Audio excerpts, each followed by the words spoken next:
Ladies and gentlemen, welcome back to All Beer Inside. And joining me in the quarantine episode today, I have Ren Navarro, also known as Beer Diversity. Hello. Hello, thank you for joining us today. I've been looking forward to talking to you after I spoke with Drunk Pokeroo.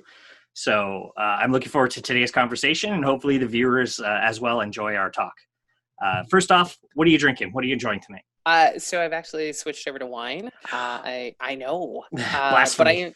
I am drinking Rosewood's Riesling AF, and those guys really appreciate beer. So it's a pretty easy selection tonight.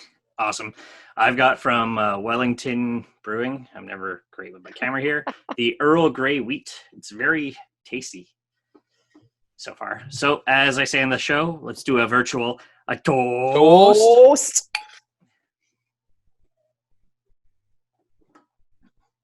Oh yeah, that coriander.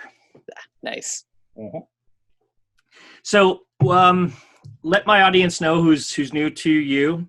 What is by Beer Diversity or yourself, Ren? What are you about in the craft beer industry? So I've been in beer for just over 7 years. I started out in sales. I've worked at 6 different breweries, and the last 2 and a bit years have been beer diversity, which is about creating safe spaces to talk about diversity, inclusion, and equity. Originally just in beer, but now it is beer, spirits, and wine, and anything outside of it, really. So basically, trying to include the people of color community along with the LGBTQ community, from what I understand. Yeah, and then it's also about differently abled people over the age of 45, 55, because diversity is such a large umbrella term that there is a lot more to it, and just kind of reminding people that it isn't necessarily just about people of color. It's there's so much more to it. Including, like, let's say that the handy capable as well who are into craft beer. Yeah, exactly. Okay, awesome. And what made you grow that venture? What made you decide, you know what, everybody has to be included in craft beer, not just your typical guy looking like me, basically. Working through beer and being a sales rep, it turned out that at that time I was the only Black female sales rep in Ontario selling craft beer, which is so surreal to say. But I think it obviously lights a fire under your butt when you hear that you're the only one. But when you go out for drinks with your friends, that's like the United Nations of beer drinkers. So it made it pretty easy to start talking about. I fell into the company by accident. I was actually quitting the beer industry. I'd given up and was like, kegs are heavy and I'm getting older and I need to just go get a regular job. And someone approached me about doing a talk and working with Black Creek Community Farm, which is in Toronto and is run by women of color. And chatting with them, they were like, yeah, come out, we're going to do this thing. And it kind of snowballed from there, and it ended up being right place, right time. And 2 years later, I'm kind of the go-to in Canada for diversity and inclusion chats. Yeah, I do find the craft beer culture, it is, I find it's changing a little quicker than your typical macro, obviously. It's not, first of all, I'm not seeing the bikini clad babe commercials for craft beer, obviously. Yeah. That's, that was their major selling point for decades. It's sit back, watch the hockey game, have a girl in a bikini serve you a beer. I'm like, yeah, times have changed and you guys haven't. But I find most craft beers, brewers and breweries are trying to bring diversity about them. Not all. I can't lump everybody together. Obviously, you're always going to have your bros, and especially with what's going on in the world right now, include everybody. I mean, it should have always been that way, but the fact that it's taken this long for something like this to happen, to have movement in all industries and beer as well, it's taken too long. So. Yeah, and I think that, you were saying like the macro image. I think that what happened with craft beer, though, is that they went, and I would say the macro is also trying to make changes, but they have to make them in smaller, more subtle ways because the craft beer community definitely doesn't trust them for what they're doing. But I think that the craft beer community has become, we get really into ourselves and pat ourselves on the back for doing very small things. And the small things don't equal big changes. It's, you drop a pebble in an ocean and it makes a ripple, but that ripple doesn't do much. And that's what we're seeing right now. And there's 1,000 breweries in Canada and 400 in Ontario, and I can probably name 20 that are doing really good things, and the rest of them I'm like, call me, we need to talk. So I think we need to get away from the idea that craft beer is doing really good things. We're doing okay things. We do have a sense of community, but the question is, who is that community that we're creating?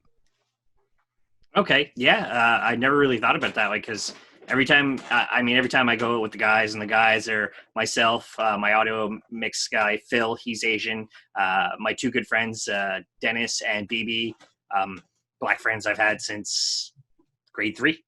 It's never it's never been a thing, but Drunk Pokeroo had mentioned it before, is that he and yourself had gone out for a beer and he got served first, and he's like, "What's this all about?" Yeah. Yeah, So he actually had to point and say, "I'm pretty sure she wants a beer." And see, and I mean, and that's a craft brewery. yeah, and that's unfortunate. I mean, there's no way that it should be that way. If Yeah. somebody's at a craft brewery, they're looking for craft beer. Yeah. They're not. Unless it's like, "Hey, can I have a water because I'm the designated driver?" Yeah. But But yeah, I think even at that point you're still going to talk to them. But the problem is that we're so afraid of offending, and we just, if you don't know, you kind of freeze. And that's what I'm hoping that, especially during these days, because the pandemic has changed so much, that we're able to kind of take a fresh look at it. yeah, it's time for a major overhaul of a lot of things. The pandemic being one of it, and uh, I hate to say it, but the race war that's going on in the States, that people are like, our own premier in Quebec, and your premier as well, have been like, "There's no systematic problems." I'm like, "Yes, there is." Yeah, and then I mean, and talking about that, and the like, no face coverings, and then suddenly the pandemic happens, and they're like, well, you have to wear face coverings, and it's like, yeah, but you just said you couldn't wear them, so and it's pointed out as to how foolish that is, and I mean, our premier had to go back and kind of be like, so I've been advised that we're racist AF, and I'm sorry. Yeah. No, I've had beer nights out with the boys where we see a group of people getting arrested. I'm like, "Oh, cool, cops," and they're like, "No, it's cool. We're not going to go near there." I'm like, "What? Oh, yeah, no, yeah, you Yeah. guys are smart." Because I mean, with the beard, I get a second look sometimes, because sometimes the beard's down to here and it's very dark, so people think I'm of not of the white privilege variety, but I Yeah. am. I'm paler than a ghost. It's the way it is. Okay, so let's talk about your discovery of beer. What brought you to the craft beer industry, besides the sales? Like, what made you say, "I want to try new beer," or "I want to try not your Coors or your Coronas or stuff like that"? Yeah, I worked in life insurance back in the day and was management for a call center, which means automatically you drink a lot. And my then girlfriend, who is now my wife, we used to go to Verst in Toronto because we lived in Toronto. And back then they used to do Beer 101, and they would bring in a bunch of different craft breweries. And I think it was like every other Sunday. And they would walk you through a bunch of beers, but they would also do food pairings because Verst has food. And they would treat you like everyone else. They'd all be excited to see you, and it would be sales reps. And I think that's when I realized, like, hey, there's something here. And I got really excited about it. And I mean, my first job was with Great Lakes, and it basically got kicked off because of that event, and meeting David, who's still there, and just, he was like, this is cool, like, come to the brewery, come check things out. And I mean, it was probably like a year and a half before I applied, and I didn't feel weird about asking about the beer and saying, like, I love this beer, but I don't understand why. And I think that was kind of the initial uh like glow of craft beer. And yeah, and then that's been it ever since. I'm sure you're in the same boat as me. Would you like to see all the beers come across Canada? Like, Collective Arts is starting to come here, and Yeah, I think so. I mean, speaking of Collective Arts, like, they're basically global at this point. They just opened their Brooklyn brewery last September. They're in Australia, they're in Europe. Like they're in spots where it's just you don't think of craft beer from Canada being in. It's I think it's really great. I just would love if our provinces would all stop treating us like we're small children with forks next to the outlet. I love that analogy. That's great. Yeah, no, for sure. Like when I was speaking with the guys from Stray Dog, they said it would be easier for them to go to Gatineau than it would be for them to go to Toronto. But yeah, because it's right there, and it's so close, but there's still so many rules where it's like, no, you can't bring that over. And I mean, there was that guy, and I mean, it's macro, but there was the guy who got arrested for, I think, bringing beer back from Hull. And and it's like, oh well, it's an interprovincial, but like you cross this line and you can't do it. And it's like, it's beer, guys. Like he's not like going with packets of cocaine. Like he just wants a 2-4 of cheap Bud Light or something. Like and I have so many friends who are just in the right spots within Ontario that they're like, we can't get these beers, we can't get delivery from a brewery because there's this invisible line that they can't cross. Yeah, we also have the invisible language law surrounding where I live, where it's like, oh, maybe if they just put a sticker on it. But yeah, that's something, that's something near and dear to my heart. I've been on a regular basis. I'm an hour away from the Ontario border and the U.S. border, so it's like, oh, the U.S. border, but I got to stay 48 hours, so I don't pay. I've never tried to bring beer directly back. Some friends have said, so Vermont's about 2 hours. From Montreal, and they go to Vermont and they pick up a bunch of beer, and depending on the border guard they get, the border guard's like, yeah, you're not worth my time, go home. Right. And then sometimes they're like, oh, sorry, dude, you're gonna have to pay. I have switched to Altogether. The Altogether's, yes. And this one is from Red Circle and Elora. Nice. Yeah, I'm having a lot of trouble because I work Monday to Friday at home, 8 to 4. I have a lot of trouble getting the Altogether's because everybody goes out and buys them before I have a chance to. So, right. Yeah, I think this is my 4th one from a different brewery. Mm-hmm. I'm going to try and grab a couple more, but yeah, it's been hard. Now, I saw, are they based out of Ontario, the Black Lives Matter beer recipe that's coming out? No, so Black is Beautiful is actually based out of the States. Okay. And what they've been doing is kind of opening it up to anyone who wants to join. And I think last time I looked, it was just under 600 breweries that had signed up. It's probably way more at this point.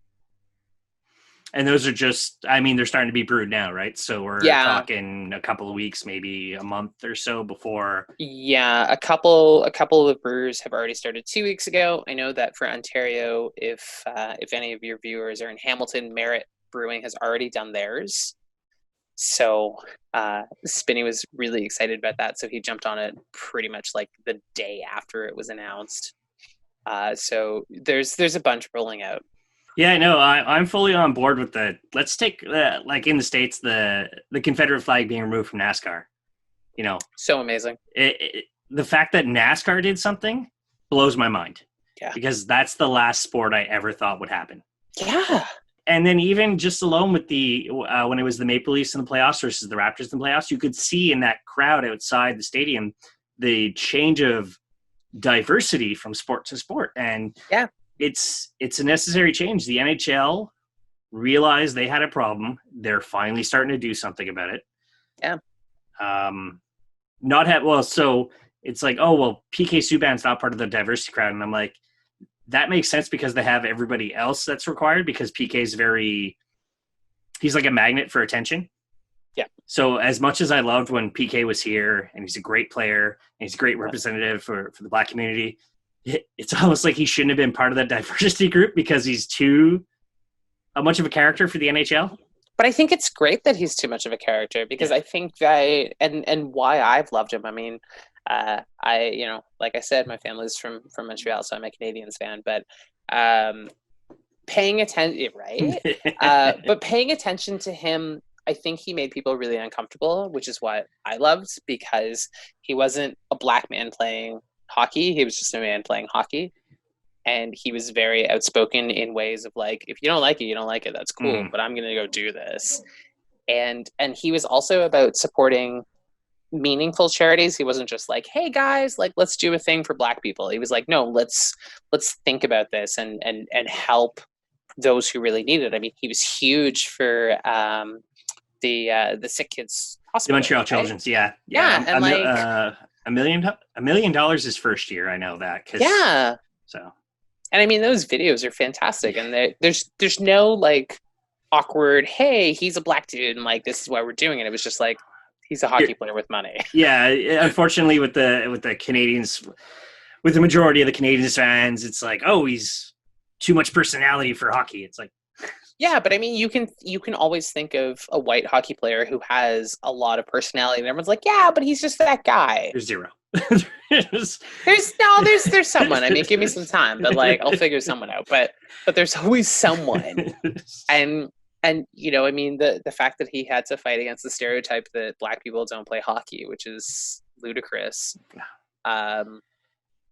Considering Wade Simmons was in league almost a decade before him, so to me that makes no sense. But but I mean, that's kind of that weird underdog story of like, oh, isn't it really cool that this Black guy is like laced on some skates? And it's like, yeah, he's been doing it since he was little. It's not weird. Yeah. Him and his two brothers out of Toronto. So yeah, like yeah.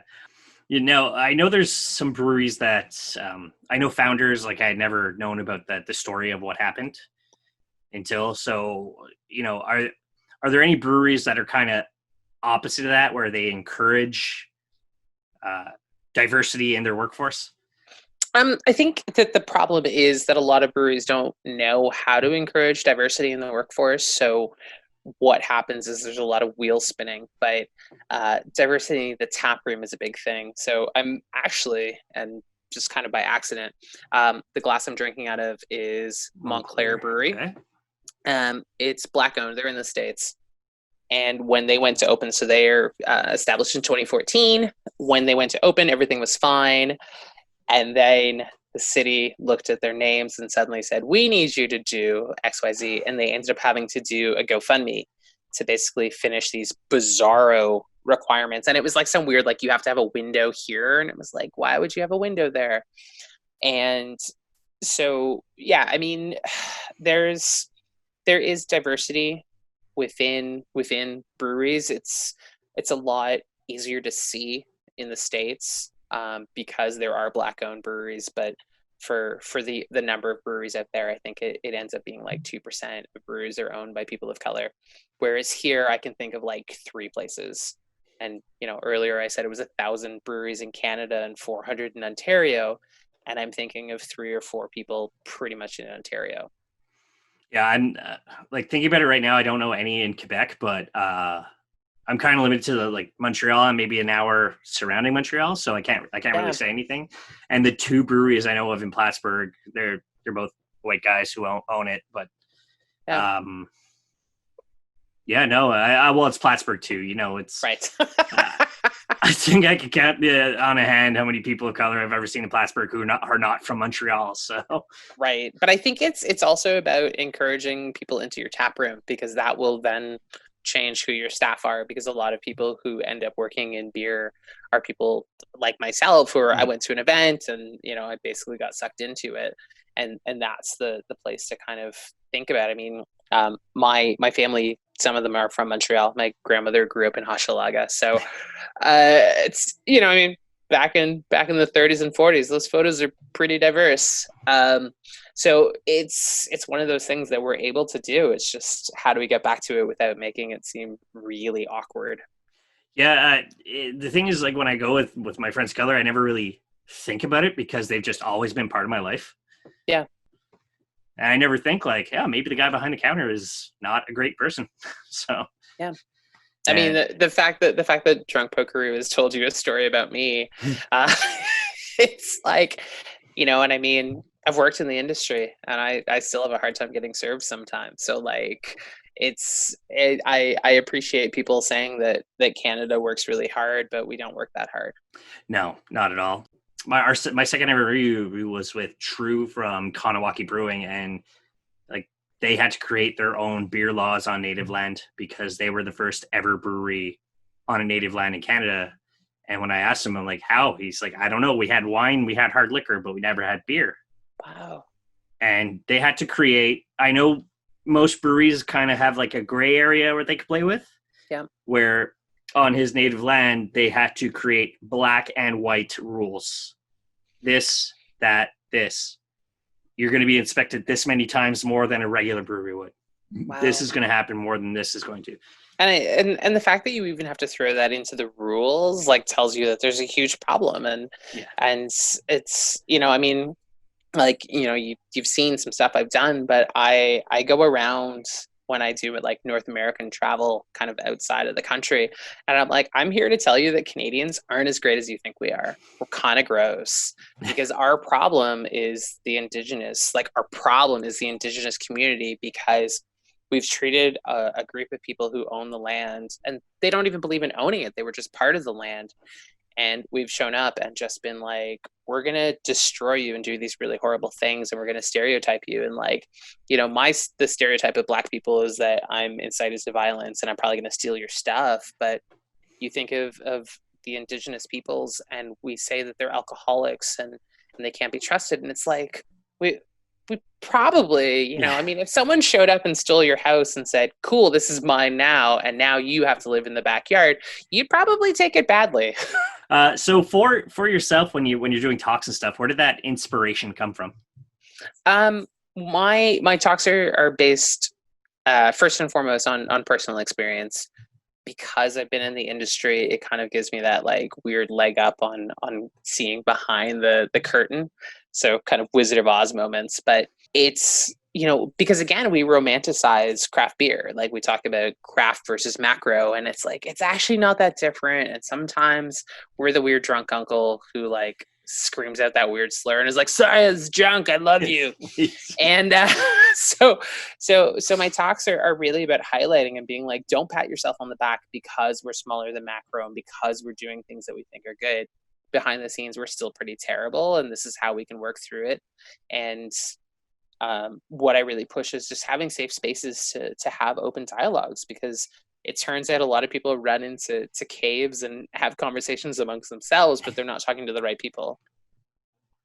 Okay. Yeah, no, that's a great message to have and bring out there. So, and like you said, it's personal experience, which once again, you know, as myself blind to these situations because I have friends of color that I've had for decades, and I know that they've gone through struggles, but I've never been directly affected with them.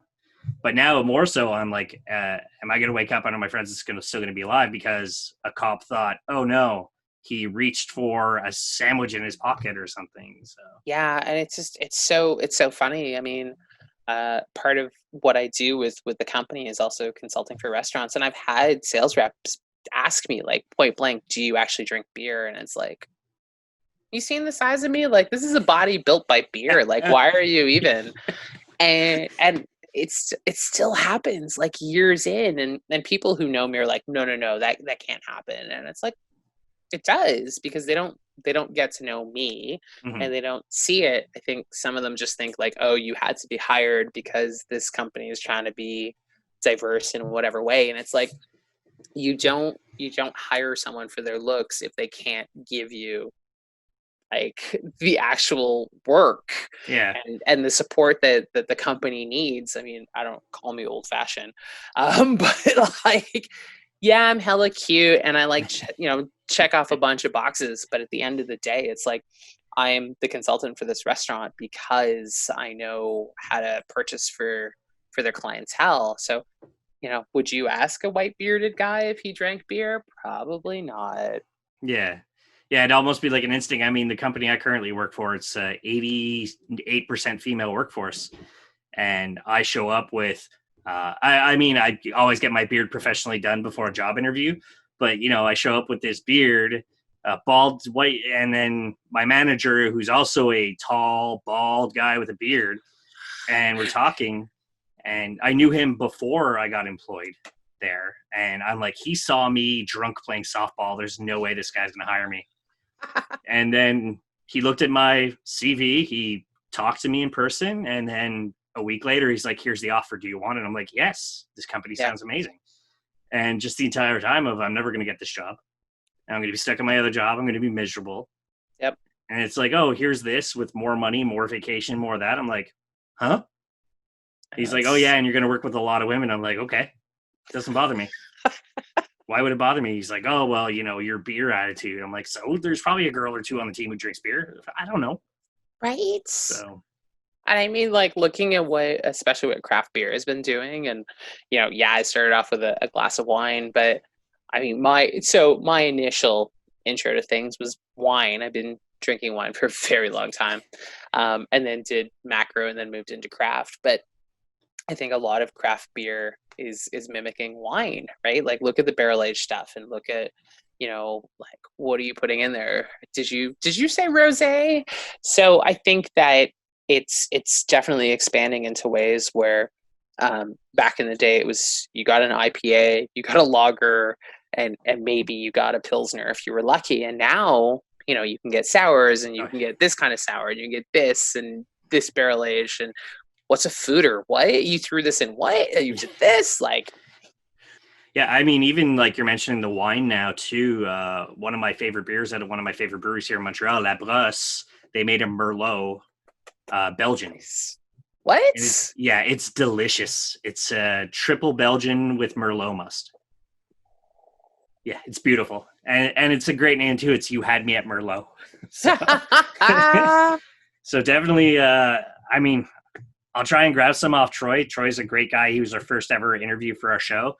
So maybe I'll talk to him. I'll get yours, Drunk Pokeroos, and Mike's address and try and ship you guys out some beer. So just send mine to Drunk Pokeroo. I'll just go get it. Perfect.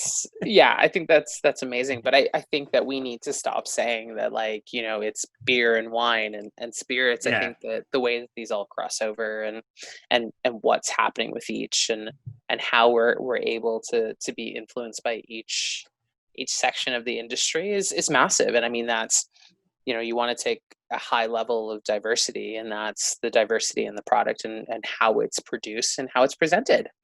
Yeah, I mean, just look at the barrel age programming that Nickelbrook has.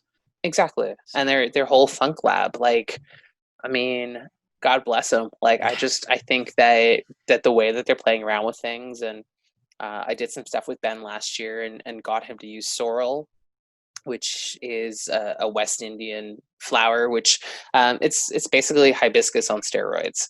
Okay. And so I think of all these brews that are like hibiscus, and it's like, yeah, so hibiscus multiplied by 100 is going to be sorrel. And it also attracts a very specific group of people because we don't see it a lot. So when you do, it's like, I'm interested, I want to try this. And it's, I mean, even from the taste, but even from the diversity of can art, sometimes I'm just like, ooh, this looks so fancy. So like the one I'm drinking right now, the bird with like kind of the feathers coming off, I'm like, whoa, that's super creative. And I have a friend, he's a comic book artist by trade, and I've always said, like, I ever start a brewery, man, you're drawing my cans. Yeah. And he's a very creative individual, young black male in a wheelchair too. So I'm like, you're going to work for me. Yeah. So, because I've seen your art and it needs to go on a can looking real nice with the words like whatever my brewery's name is, with whatever the name of the beer is, and just that image associated to it. So it would it would be from there. And like you said, diversity in workforce, 2 nailed down right there in a sense when you think about it. So. But I think those are things that we need to stop tripping ourselves up on and just kind of, what kind of beer are you enjoying and are you even drinking beer? I think getting people into the beer world, whether it be that they're introed into macro or craft first, because people say, oh, well, if we lost you to macro, and it's like, not about losing someone to a thing. I mean, I drink macro and I drink craft. Partially because, full disclosure, I'm employed by both sections, but I don't take one over the other. I just think if you're going to make me comfortable, and I know that my friends and I can go into wherever that space is and feel fine, that's all I need. Yeah, exactly. It's all dependent on the situation. If you're out at a barbecue or something, you're probably pounding back a couple of Rolling Rocks or right? something like that. It's And then, and I mean, and that's, you know, exactly what you're saying. Like there's the beer that you talk about and you go, I get pine and I get, you know, memories of whatever. And then there's others where I'm like, I'm hot and I'm tired and I just want something refreshing. I don't care what it is. As long as this company treats people well and they are legit with what they do, I'll drink it. Yeah, no, I generally I'll try to stick with craft, but yeah, I know, and I do say drink craft, not crap, but it's sometimes it's there. I mean, I've done the sad mistake of starting with beautiful craft beers, and then I'm like, oh, I need one more beer, and oh, let's grab the. Oh God, I'm drinking poison. So yeah, but I mean, like, and it's so funny. I feel like craft beer sales reps will all agree to this. At some point in the day, you just get to, I don't care what it is, it just needs to be refreshing. And I know a bunch of people with myself, we shared the bucket, which had like some stupid name to it, but it was like a bucket of PBRs.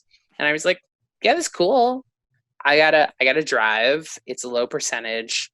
You know, I'm going home to a fridge full of craft beer. So like I ain't hurting nobody. So here's my PBR, like whatever. But I think that's part of it. We need to get over this whole, how dare you drink this? Because my argument or my push is, if someone is drinking a PBR as their intro to beer, you can't look at them and say, how dare you do that, if they don't know what there is down the road.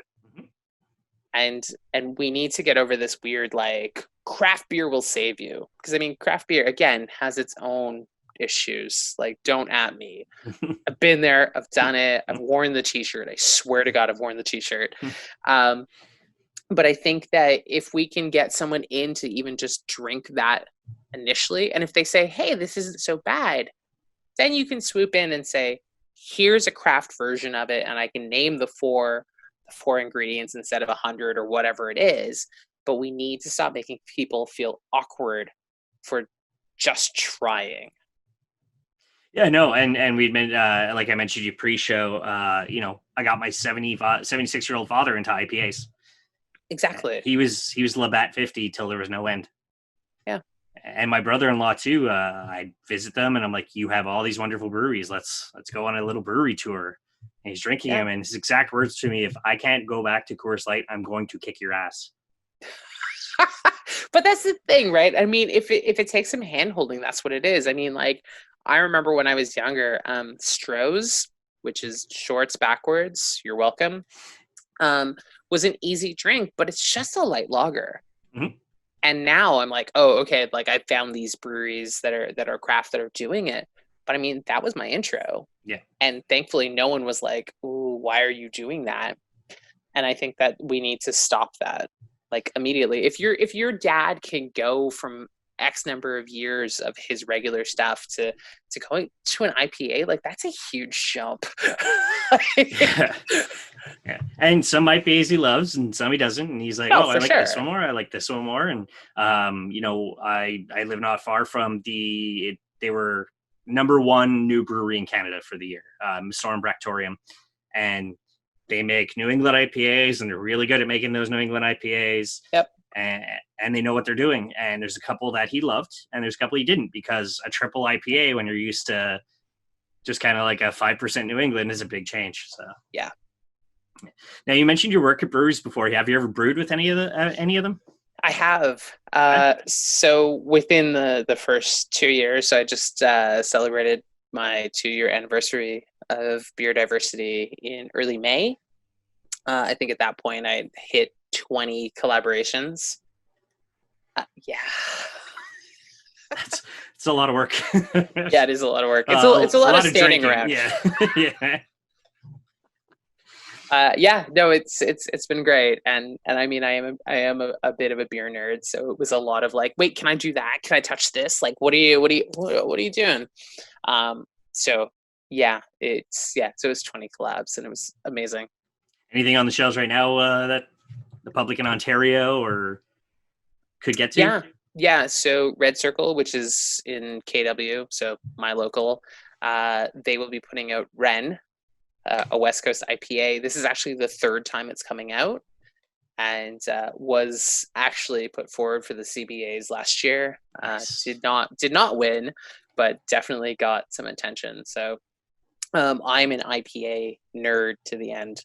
I would say of the 20 collabs I did, probably 17 were some form of IPA. But yeah, so they're doing it this week actually with a group of breweries. Again, Kitchener area. So TWB, Block 3, Shortfinger, and Counterpoint will be doing the Black is Beautiful, which is the American collaboration beer. We're going to be doing that, and I'm going to be part of that. So those are kind of the two this year, but I was cutting down. Otherwise, I was traveling. I had done out to Ottawa, so I did some stuff with Dominion City last year, and then a bunch of Toronto stuff. So we'll see what happens after this. I did have a mini collab distance with Shacklands, which is in Toronto, and they're kind of in that junction-ish area, and it was called Small Dick Saison, and it was a small brew, and it was actually named that by an American beer advocate in response to an Ontario brewery that had dropped bitch as their marketing ploy, and she was like, oh well, that's small dick energy. So it's so it ended up being called that, but and to make it like all ironic and stuff, it was a small release, small beer, 3.6%. So in a 355 on top of that to make it a small. It was a smaller bottle. Yeah, it was great. Like everything about it was small. So I'll never, it's a modern times. If you'd done that like 30 years ago, fine, great name, yes. But grow up.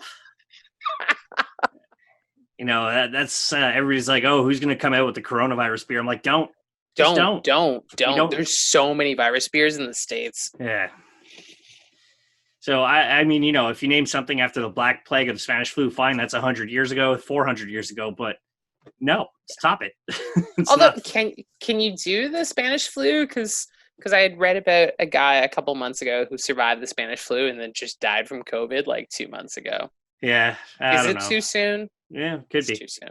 Some brewers, some breweries come up with wild names, and mentioned collab. Like I'm hoping when it's safe to do, because originally the 1 year plan for the show, which we just hit 6 months a couple of weeks ago, for the 1 year I was talking to a brewer, and I was talking to somebody else I worked with who started his own business and what he did, and I'm like, okay, we're gonna do a big collab. Now I'm like, second wave, I don't know, so it's gonna I'm be hoping I'm hoping we don't get a massive second wave, but being in the industry and knowing how stuff works now, we got to be careful. So just, stay healthy, stay safe, everyone. Yeah, totally. So when there's some semblance of normal again and traveling is allowed, beercation that you plan on just, I spent a year at home being safe, being healthy, saving money. I'm blowing some money. I'm going somewhere. Oh man. I would not say I've been saving money, for I've been ordering a lot in. Thank you, Canada Post, Canpar, and local delivery people. I have Prince Edward County on my list on my way out to Ottawa. I would like to go to 555 Brewing, because if you guys have not seen them on Instagram, their Instagram game is tight. It's owned by a couple, and one of them she's Australian and like super rad. They've got a woman of color working there. They are hilarious. I would go visit them, and then I would go to Matron, because Matron's hella rad. And then I would kind of do like a detour through Kingston. So I do like Stone City Ales, because they also have a really great patio. And then I would head up and see my friends at Dominion City, Beyond the Pale. Man, I'd almost like deke over to Cornwall too, and I'd go see Reuben Brewing. Yeah, Reuben was hopefully a future interview, and there's Humble Beginnings around there too. So Hey, feel free to come by Montreal if you want to, because we Oh got yeah, a I mean, lot of good beer. I would end in Montreal and then be like, I don't remember my time in Montreal. But again, I mean, my family's from Montreal, so for me, like, it's like, yeah, until they end up there. So I do DDC, but like, I feel like Ottawa, I don't get to see enough and check out like a few of those guys. But yeah, it would inevitably end in Montreal. Yeah, I know. Like as the show, we did media at the Winter Beer Fest this year, and I'm just like, okay, yeah, we'll do the first session. And I'm like, oh, we missed a few of the guys, so I asked security. Security's just like, yeah, come back. I don't care. I'm like, okay.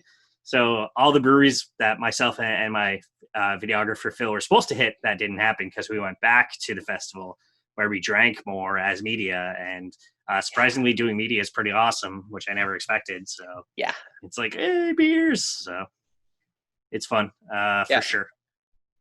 Anything, if you could get on a plane and go anywhere in the world for a beercation? Oh man, I'd go back to Belgium in a heartbeat. My wife and I did it for our honeymoon, and we actually called it a beer moon and traveled around Europe for almost 3 weeks. And Belgium, I never hit the hangover moment through the time we were there because I never got to sober up, because then someone would be like, come meet us here and like, let's do a thing. So I would love to go back there because they were so welcoming and just so amazing. I ran into Toronto friends while in Belgium. So yeah, that was rad. I want to go back there for like a prolonged period of time.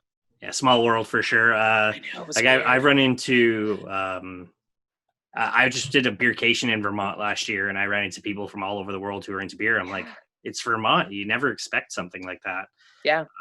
Personally, we were planning on a real Oktoberfest this year, not just Bose. Dude, do it. Yeah. So our beer moon started in Oktoberfest. Okay. And it is a hot mess. Yeah. You cannot drink as much as the Germans. Do not try. There's a reason they don't tap until noon on the first day. So we were there for the first day.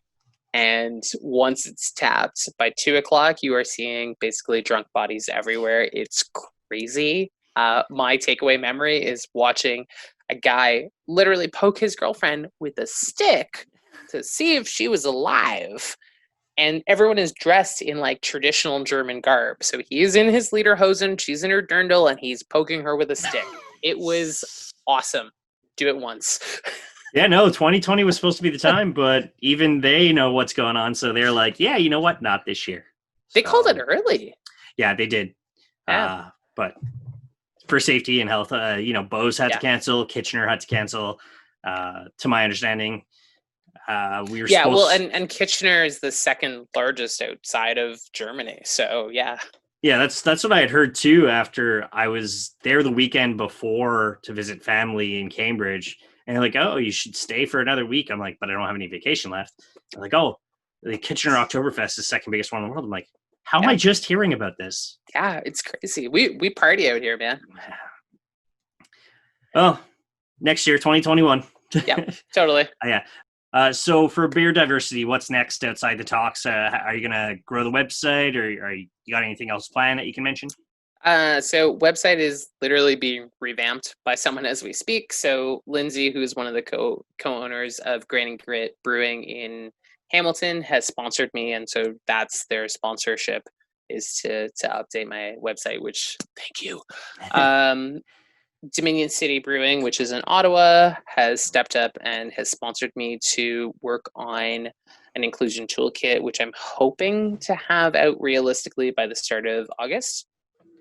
And a bunch of breweries have stepped up to help me create the pieces. So there'll be video content and obviously workbooks and stuff. So that'll be sponsored by a few other people. And then really every night, as you know, on IG Live, so Tuesday to Friday, I do What You Drinking, and I just kind of chat with my friends in beer and outside of beer, and just, I've had my makeup friends tell me stories and just, we just chat, and it's open to the public, obviously, and it runs as long as it takes me to drink a glass of beer. Okay, so I've got no other questions for you right now. Sweet. I very much appreciate the talk you had with us today. So let let my viewership know where people can find you on the internet. So on Instagram and Twitter, it is at beer_diversity. On the web, it's www.beer-diversity.com. If you cannot remember that and you find me on Instagram or Twitter, I will help you out and give you the link to the website. And yeah, otherwise it's pretty great. I've got a Facebook group that I half neglect. So if you want to go and check it out, I'll put a few updates, but Instagram is probably the best and easiest spot because I do the most on there. Awesome. As for our show, at All Beer Inside on all social media, the YouTube channel is finally active. We have enough participants, so it's youtube.com/c/allbeerinside to find us. As you have already found us here, subscribes and likes always helps the show. Allbeerinside.com for the eventual audio of this, along with me and my friends getting together and being drunk idiots with each other, if you want to listen to that. We're also available on iTunes for that show, and other friends of the show, such as Wrestling Cheers, as well as Spanish Announce Table from the TrendingTopicsNetwork.com. And as I say at the end of every show, drink craft, not crap. Thank you very much for today. I very much appreciate this. Oh, my pleasure.